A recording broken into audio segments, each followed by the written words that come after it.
Hello guys, in this video I'm just going to explain how to fix this issue. This unlicensed Adobe app has been disabled. So before that, right, what you need to do is go to Task Manager because we need to close this. So go to Task Manager and search Adobe Premiere. Okay, search Adobe Premiere. Yes, it's opened under Processes. Yes, right click and give End Task. Okay, because you cannot close without giving End Task.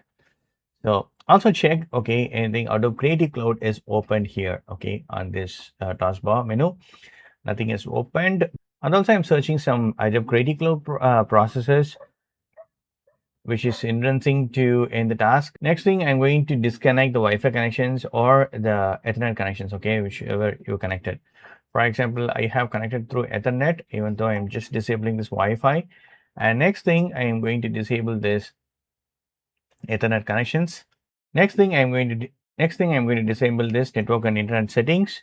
So here it's my Ethernet connections. So this is my Ethernet connections and I'm going to disable it. Okay, fine, cool. Now I'm going to open this Adobe Premiere Pro and this time, okay, I should not be getting any error. Even right, don't click reopen. Okay, just close it. Okay, just close it and open your file and take the backup. Do not just click reopen. Okay, do not forget. Don't click reopen, otherwise it will not work.